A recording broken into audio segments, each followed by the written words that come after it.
PopMe Podcast with Himagri. Hai guys, selamat datang di PopMe alias Podcast with Himagri, tempat di mana mahasiswa UPN Veteran Jawa Timur bisa mendapatkan informasi seputar dunia pekerjaan maupun organisasi. Dan kita berharap kalian semua bisa ambil sisi positifnya dan menjadi manfaat untuk teman-teman semua yang mendengarkan podcast ini. Podcast kali ini bertemakan pentingnya dunia organisasi. Sebelumnya kita kenalan dulu nih, karena kata pepatah kan bilang, tak kenal maka tak sayang. Oke, podcast kali ini akan dibawakan oleh aku sendiri, Livia Marcella Devani dari Angkatan 20, dan bintang tamu kita yaitu... Halo, salam sehat. Perkenalkan, nama saya Desya Fitri, Demisioner Himagri, Angkatan 2014. Kabarnya Mbak Dwi sekarang gimana nih? Soalnya kan kita kan baru ketemu.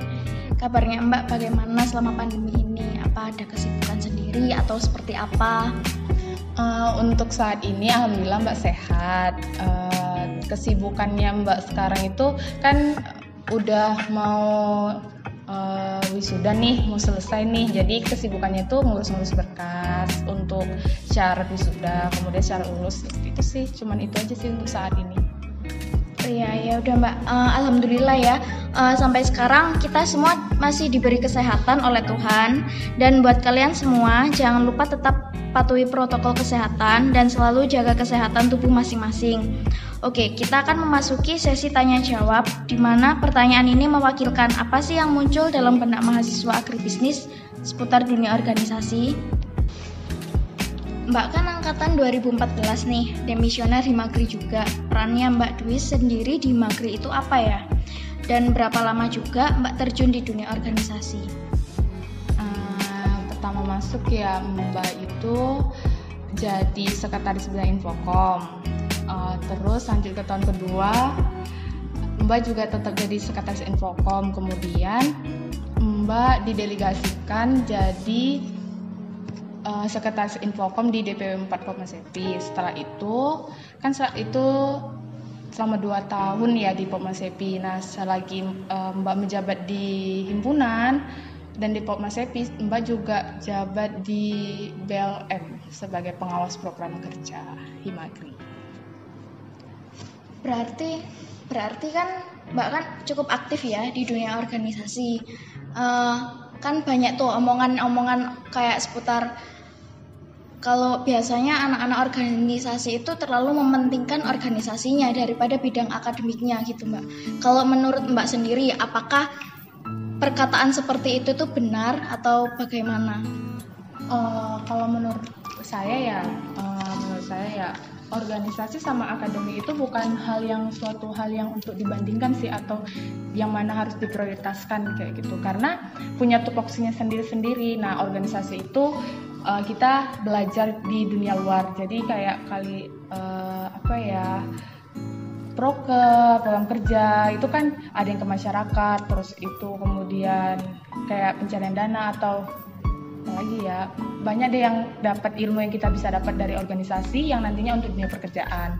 Dan salah satunya tuh kayak communication skill, terus kemudian interaksi sosial. Nah, kalau akademis kan lebih ke teorinya. Nah, di mana nanti teorinya itu bisa kita terapkan di organisasi. Kan di dalam organisasi kan ada departemennya kayak pengabdian masyarakat, kemudian itu penalaran seperti itu kan. Nah, ya nantinya contoh nih, semisal kayak penalaran kan nanti buat kajian kayak gitu. Jadi itu saling berkesinambungan seperti itu sih. Jadi kata statement yang kamu kan ada yang orang bilang lebih banyak menghabiskan waktu dalam dunia organisasi ya kayak gitu kan. Nah, pinter-pinternya kita dalam manajemen waktu sih kalau menurut Mbak. Karena kalau kamu bisa memanage waktu kamu di saat kamu belajar, di mana saat kamu fokus dan saatnya nih aku organisasi, kemudian saat waktunya aku belajar gitu, fokus di akademis. Nah, selagi kamu bisa membagi waktu itu dengan baik, maka semua akan berjalan dengan lancar sih kayak gitu. Jadi balik lagi ke diri kita masing-masing ya Mbak, kayak apakah kita itu bisa nggak manage waktu antara organisasi sama akademik. Terus juga kalau menurut aku sendiri sebelum kita terjun ke organisasi kan kita juga ditanyain ditanyain beberapa hal, kayak misalkan kamu masuk organisasi ini apakah sudah mampu untuk memanage waktu, dan rata-rata yang mau memasuki organisasi itu juga bilang kayak berkomitmen gitu loh, kayak gitu. Tapi ya itu sih kembali ke diri kita masing-masing, soalnya dalam realitanya sendiri ada beberapa yang cuman komitmen di awal kan Mbak.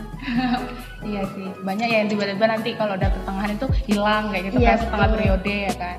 Nah itu menurut Mbak ya, ketika situasi yang terjadi seperti itu ya, itu satu alasannya itu karena dia nggak menemukan apa manfaat dia dalam berorganisasi. Jadi awalnya kita pertama mengenai organisasi itu kan, oh aku pengen belajar, pasti niat pertama kita kan itu, aku pengen belajar. Kemudian oh apa sih hima kayak gitu, sebenarnya apa kayak himpunan itu kan hima, apa sih hima, terus apa sih organisasi di kampus ini kayak gitu. Nah setelah udah masuk, ketika dia nggak dapet ilmu dari himpunan itu, maka dia akan kayak aku kayak nggak dapet apa-apa ya, nah pasti bakalan hilang. Nah kayak gitu sih. Tapi ketika kamu udah dapat manfaat dari organisasi, kayak organisasi ini tuh memberikan aku pengaruh yang baik dari segi komunikasi, kemudian cara berhubungan dengan masyarakat, terus kemudian yang lainnya deh kayak gitu kan. Nah pasti dia akan aku pengen deh lanjut terus kayak gitu dalam organisasi kayak gitu. Iya betul, aku sendiri juga sepakat sama Mbak Dwi ya. Terus ngomongin soal benefit nih Mbak Dwi kan tadi kan sempat menyinggung manfaat si anak ini terjun di himpunan itu seperti apa. Kalau dari Mbak Dwi sendiri, manfaat yang udah Mbak rasain itu selama berorganisasi itu apa aja? Banyak sih. Salah satunya itu dalam organisasi itu manajemen waktu, kemudian itu tanggung jawab, dimana kan di dalam organisasi kan pasti ada program kerja, kan kita ada tanggung jawab tuh yang diberikan dari ketua kita. Nah di situ kita bagaimana caranya kita harus menyelesaikan itu, kemudian yang nantinya akan jadi mendukung visi misinya dari ketua, seperti itu sih. Kemudian itu kita manfaat organisasi terutama dalam dunia pekerjaan itu kan, kita masuk dalam dunia pekerjaan itu kan hampir sama kayak organisasi ya, dimana sekelompok orang dengan pemikiran yang berbeda-beda, terus itu karakter yang berbeda-beda. Nah di situ kan kita kalau bukan nggak belajar organisasi sih, belum mengenal ketika kita fokus di akademik, dimana kita teori, ketika pas dunia pekerjaan kita dihadapkan dengan seperti itu kan pasti kaget ya.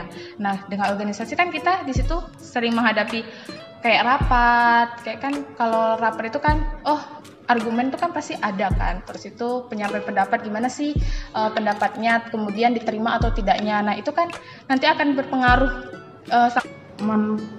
manfaat dalam dunia pekerjaan ya, dari yang didapat selama berorganisasi. Yang pertama sih belajar mengatur waktu, dimana kita ketahui kan selama berorganisasi kita diminta untuk tepat waktu, kemudian terutama tuh dalam pertemuan atau kegiatan kayak rapat, kemudian apalagi ya, kayak diskusi lah kayak gitu. Yang kedua itu meningkatkan pengetahuan dan wawasan, yang artinya kita tuh lebih banyak belajar gitu loh.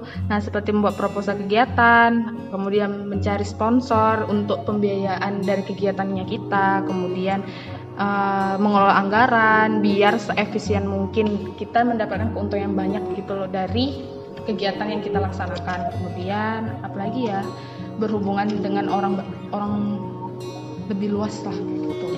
Yang terakhir itu menurut Mbak sih meningkatkan keterampilan berkomunikasi, dimana organisasi itu didorong untuk dapat meningkatkan komunikasi dari segi tatap muka, kemudian mempraktekkan public speaking saat mempresentasikan segala sesuatu. Jadi kayak menyampaikan aspirasi, kemudian solusi ataupun pendapat di depan orang banyak sih gitu. Aku nanggapi dari yang segi komunikasi yang tadi ya Mbak ya, katanya Mbak Dwi kan di organisasi ini kan kita bisa melatih public speaking kita. Nah gak jarang kita juga menemukan di dalam suatu organisasi itu ada anak yang memang karakternya dia pendiam dan kayak introvert gitu loh. Jadi untuk mengungkapkan pendapatnya dia butuh dorongan kayak gitu. Nah, menurut Mbak Dwi sendiri, langkah apa sih yang harus kita lakukan ketika kita punya teman di organisasi yang dia memiliki sifat seperti itu? Padahal kita sendiri tahu kalau di suatu organisasi itu pasti ada sebuah forum di mana kita harus mengungkapkan pendapat kita kayak gitu. Mbak sih pertamanya dari orang yang kayak introvert ya, lebih introvert itu sering-sering diajak ngobrol sih. Pertama dari perkumpulan kecil dari bidangnya sendiri, kemudian step by step karena nggak bisa langsung diterjunkan ke forum besar karena pasti dia bakalan bingung, terutama nggak pede, yang kurang percaya diri, yang bakal nanti nutup dia nggak bisa ngomong, ya nanti dia nggak bisa ngomong kan, gara-gara nggak pede kan pasti kita kayak kurang percaya diri, aku kurang percaya diri, pasti kayak ngeblank nggak sih, seketika kan ngeblank kan. Nah, jadi di step by step sih, jadi lebih pertamanya dari ruang lingkup kecil, sedang, kemudian ruang lingkup besar, itu sih step by step Mbak sih kayak gitu.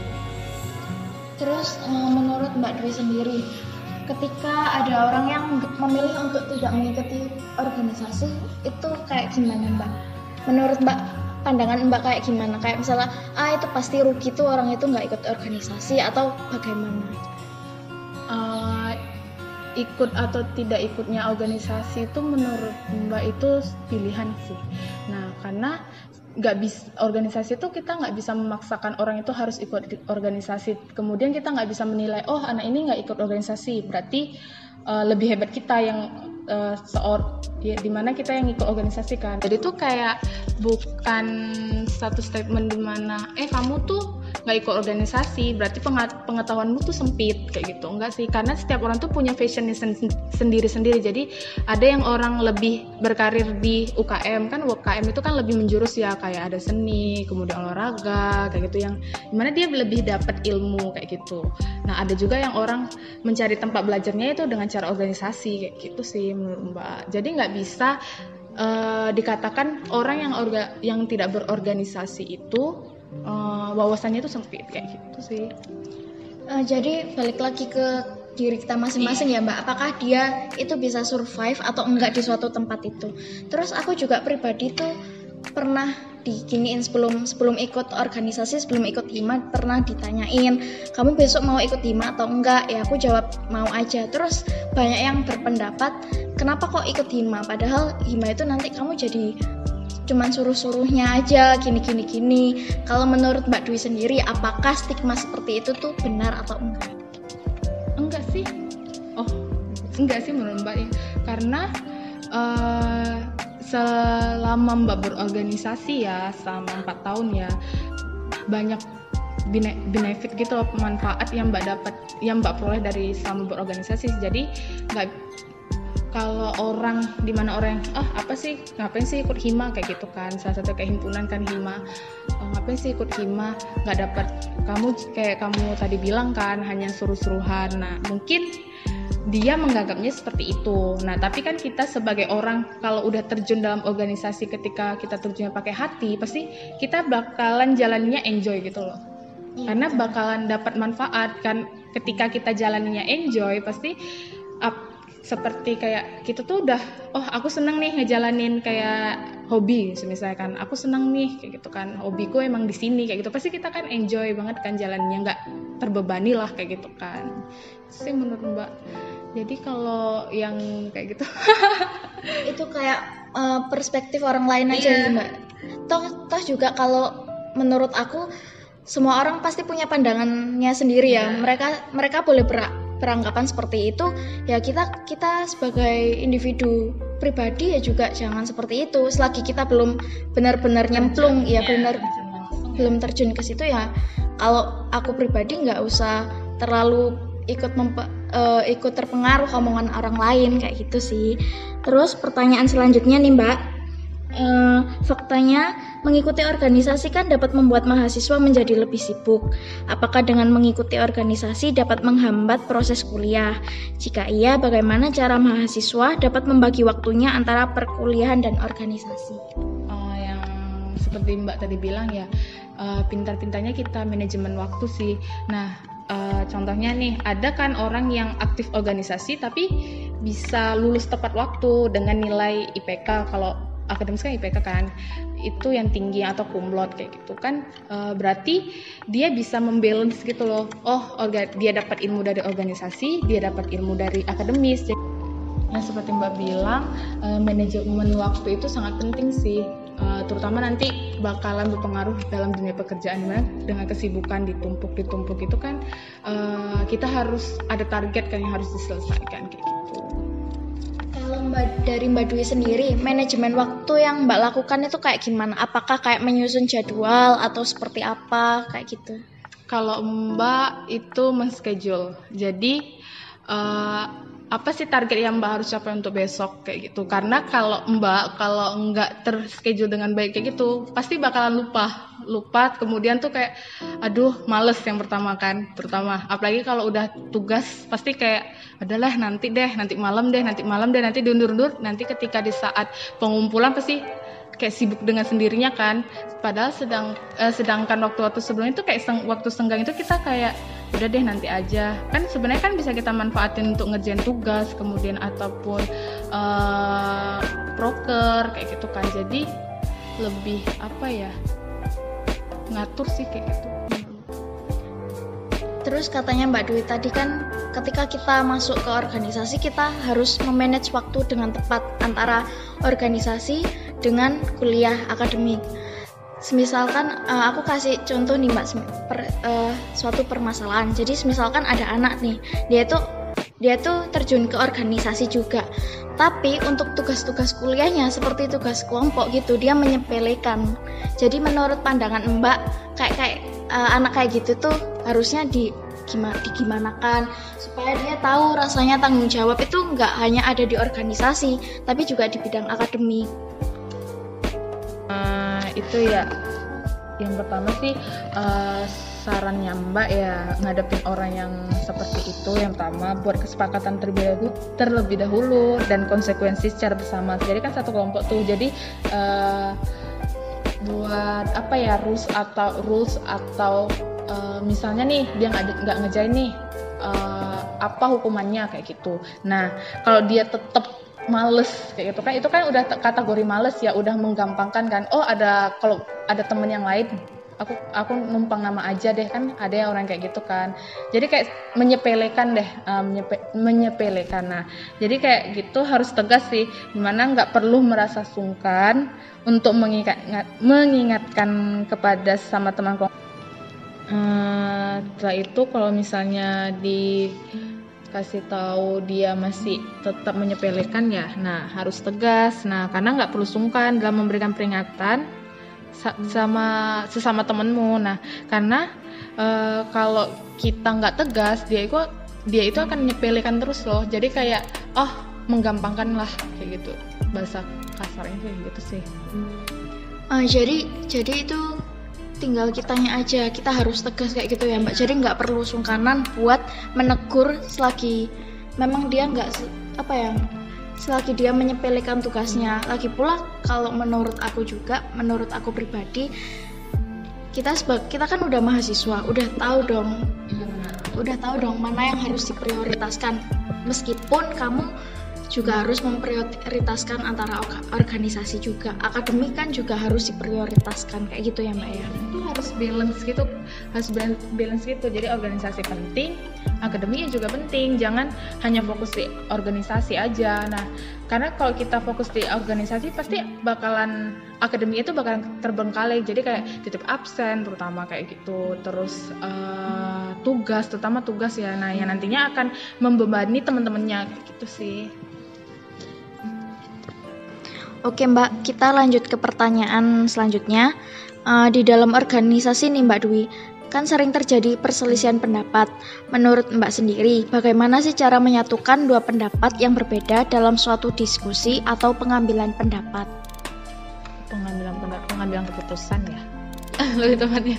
Nah pertama, pahami dulu pendapatnya. Jadi jangan langsung ngejudge, buruk nih pendapatnya dia nih, nggak kita terima. Nah, karena kan setiap orang tuh kan punya sudut pandangnya masing-masing ya dalam berargumen kan atau berpendapat kan. Jadi jangan langsung dipojokin kayak gitu. Nah, karena ketika kamu mempojokkan dia di forum terbuka itu bakalan membuat dia kurang percaya diri yang nantinya akan berdampak berdampak dengan dia memberikan argumen ataupun pendapat di forum-forum selanjutnya. Jadi kayak kena mental gitu nggak sih? Iya. Kalau Jadi tiba-tiba langsung dipatahkan, nggak baik nih, enggak sih menurutku nggak kayak gini, kayak gitu, langsung dibatasin kayak gitu. Jadi harusnya ketika kita misalkan ketika kita berada dalam suatu forum, ketika kita ingin menolak pendapat itu, kita harus mengucapkan kata-kata yang seperti apa, Mbak? Pertama kata yang sopan, nah kemudian yang sesuai lah, karena kalau kita gunain kata yang langsung ngejudge kayak misalnya nggak baik kayak gitu, itu pasti bakalan nggak selesai masalahnya kayak gitu kan, bakalan agak muncul lagi lah permasalahan baru karena berbeda pendapat itu sendiri kan. Nah, kalau ada pendapat yang berbeda dalam suatu diskusi, maka jangan langsung menghakimi dan harus hati-hati dan berbicara, itu kuncinya gitu. Jadi terima aja dulu pendapatnya, terus nanti saya itu kan ada kesimpulan kan. Nah, nanti dari kesimpulan itu nanti dipilah yang mana yang baik untuk kedepannya, yang mana yang ini belum cocok kayak gitu. Semisalkan kita nggak menerima pendapat dari suatu anak nih, Mbak, dan anak itu merasa kalau kita kurang adil sama dia, padahal kenyataannya dalam diri kita sendiri nggak bermaksud seperti itu. Nah, cara Mbak Dwi untuk bilang ke si anak ini, ya menyampaikannya ini seperti apa? Kalau sebenarnya pendapat kamu tuh nggak diterima bukan karena nggak baik atau gimana kayak gitu. Caranya Mbak Dwi seperti apa? Lebih ke beri mereka pemahaman sih. Nah, dimana kan pemahaman dimana dia memberi bagus pendapatnya, tetapi lebih cocok pendapat yang bukan oleh orang lain ya, kalau beda pendapat gitu ya, jika pendapatnya nggak diterima ataupun kurang solutif bagi organisasi, khususnya di dalam forum ya, diberi pemahaman aja sih, tapi dengan tanda kutip memberi pemahamannya itu dengan bahasa baik dan benar kayak gitu. Jadi biar tetap jaga hatinya, biar nggak hatinya tuh gimana ya, nggak kecil hati karena pendapatnya tuh nggak diterima kayak gitu sih. Jadi kita lebih mengandalkan komunikasi ya, Mbak ya, kayak komunikasi supaya gimana sih caranya dia itu mengerti kenapa kok pendapatnya nggak diterima, seperti itu ya, Mbak. Penggunaan kata yang baik itu kan penggunaan kata itu kan akan berpengaruh kan kepada kita kan, gimana kalau dia gunain bahasa yang baik pasti bahasa baik dan sopan, berarti bakal diterima dengan baik juga. Nah, kalau kita gunain bahasa yang kurang baik, kurang pas, pasti bakalan kayak ada rasa jengkel kan yang diterimanya gitu. Betul. Lanjut ke pertanyaan selanjutnya ya, Mbak ya. Menurut Mbak Dwi sendiri, apa aja sih kelebihan dan kekurangan dari berorganisasi itu sendiri? Untuk kelebihannya yang pertama manajemen waktu, kemudian komunikasi skill, banyak banget sih. Kemudian channel atau lebih banyak relasi lah, terutama kalau organisasi dalam ruang lingkup yang besar kan atau eksternal kayak gitu, itu pasti semakin besar peluang kamu mendapat relasi kayak gitu. Yang ketiga, untuk kekurangannya sendiri sih waktunya lebih padat itu sih. Jadi pintar-pintarnya kita dalam mengatur waktu sih. Pasti kan kalau dengan aktif organisasi kan waktu kita kan bakalan terpakai terus kan, terbagi akademik dan waktu organisasi kan. Nah, jadi ya itu sih kekurangannya itu di waktu sih. Waktu untuk santainya lebih berkurang. Kalau dari Mbak Dwi sendiri, pernah nggak berada di titik dimana kayak Mbak Dwi ngerasa waktunya itu capek banget buat ngurus akademik, soalnya karena terlalu fokus sama organisasi kayak gitu. Pernah nggak Mbak di titik itu gitu? Bukan di titik akademik sih, lebih di titik organisasi sih. Kayak merasa aduh capek, kayak bosan rapat. Habis itu rapat pulang kayak rapat kuliah, rapat itu kan pasti agendanya kadang sampai malam kayak gitu. Itu pernah sih ada satu momen dimana kayak aduh, kayak merasa kayak aduh ngapain sih ikut organisasi kayak gitu, karena waktunya itu padat banget kayak gitu. Tapi seiring berjalannya waktu dengan kita dapat manfaat dari organisasi, di mana organisasi itu memberikan dampak yang lebih besar dan lebih baik di Mbak. Jadi semua itu kayak itu butuh waktu sih kayak gitu, butuh waktu untuk memahaminya. Bahwa organisasi itu emang sebenarnya itu baik kayak gitu untuk kamu, terutama dalam dunia pekerjaan dan kedepannya kayak gitu. Untuk perkara, aku kan sebelumnya tanya ya, Mbak pernah di titik itu atau enggak? Cara Mbak untuk memotivasi diri Mbak sendiri supaya tetap menjalani rutinitas di organisasi itu bagaimana Mbak? Motivasi diri, pertama kita udah diberi amanah kan. Yang kedua itu udah pilihan kita untuk terjun di organisasi, mau tidak mau kita harus menyelesaikan kayak gitu. Jadi nggak bisa karena kita capek ataupun lelah kita ninggalin, kayak kasusnya kayak tiba-tiba hilang gitu kan, sering banget ya di organisasi tiba-tiba hilang kayak gitu kan, karena kayak capek, aku bosan, capek banget gara-gara organisasi kayak gitu kan. Nah kalau menurut Mbak sih lebih mikir, aku udah bertanggung jawab di sini, aku udah ada amanah yang harus aku selesaikan kayak gitu. Jadi balik lagi, kalau kita itu pengen memotivasi supaya tetap ikut rutinitas organisasi itu kayak ingat tujuan kita awal ikut organisasi itu apa kayak gitu ya Mbak ya. Sama tanggung jawab kita itu di sini tuh ngapain aja kayak gitu ya Mbak ya. Kita kan dalam organisasi itu kan ada disumpah ya. Nah, bagaimana caranya kita harus tetap mempertahankan ataupun kita tuh udah disumpah kayak gitu. Jadi mau nggak mau kita harus selesaikan sampai akhir kayak gitu dengan semaksimal mungkin. Terus tadi Mbak Dwis tadi sedikit menyinggung perkara ada anak yang menyepelekan tugasnya atau prokernya kayak gitu ya Mbak ya. Kalau tanggapan Mbak Dwi sendiri, misalkan Mbak ada di suatu organisasi dan ada rekan kerja Mbak atau rekan organisasi Mbak itu menyepelekan tanggung jawabnya, meskipun itu suatu proker yang dinilai nggak terlalu besar kayak gitu. Mbak, respon Mbak perkara hal tersebut bagaimana? Yang pertama itu dihubungin dulu. Nah, ketika dia pas dihubungin tidak ada respon, baru kita ajak ketemuan. Nah, di mana diajak ketemuan itu kita ngobrolnya santai lah, jangan membawa-bawa organisasi. Jadi kayak kita jalin emosional dulu. Nah, dengan emosional itu kan nanti bakalan gimana? Dia sungkan gitu kan ke kita. Nah, apalagi kita kan rekannya dia. Nah, pasti secara perlahan pasti dia akan ketika kita ajak, kita giring omongannya ke organisasi, untuk peka dalam organisasi, pasti dia akan ngerespon lah dan pasti akan cerita kayak gitu. Apa sih permasalahannya dia, kenapa dia hilang kayak gitu. Nah, nanti kita akan memberikan solusi kayak gitu. Jadi awalnya itu langkah pertama yang harus kita lakukan itu kita harus membangun emosionalnya gitu, kayak ikatan supaya dia ada rasa sungkan gitu untuk ketika dia nggak hadir untuk membantu kita kayak gitu ya Mbak ya. Tadi kan kita berbicara tentang dunia pekerjaan Mbak. Nah sekarang ke dunia dimana kita terjun langsung ke masyarakat. Benefit yang Mbak dapat selama berorganisasi ini untuk masyarakat itu apakah ada Mbak? Nah, dan kalau ada itu yang seperti apa yang Mbak dapatkan? Benefitnya dari organisasi untuk masyarakat ya.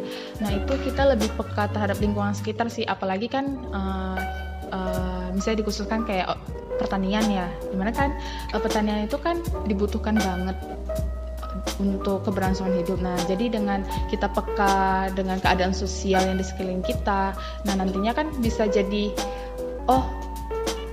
kita kaji dengan organisasi kan ada bidang di mana pengkajian yang nantinya tuh akan menjadi rekomendasi untuk seharusnya tuh seperti ini kayak gitu sih, lebih peka intinya itu kepada lingkungan sekitar kayak gitu. Jadi pada intinya kita tuh di organisasi itu mendapatkan benefitnya itu kayak kita supaya bisa lebih peka pada permasalahan yang terjadi di lingkungan sekitar. Dan wawasannya lebih luas sih, jadi nggak sempit gitu, nggak terfokus sama satu masalah gitu. Iya betul. Oh iya. Menurut Mbak Dwi sendiri, inti dari mengikuti suatu organisasi atau himpunan itu apa ya Mbak ya? Inti dari mengikuti organisasi yang pertama itu yang sebelumnya Mbak bilang, wawasan kita tuh semakin luas, kemudian terus manajemen waktu, kemudian apalagi ya, public speaking. Nah itu berpengaruh banget untuk kehidupan di dunia pekerjaan khususnya kayak gitu sih. Lebih banyak sih sebenarnya keuntungan organisasi itu, banyak banget. Tadi kan Mbak Dwi nyinggung soal public speaking.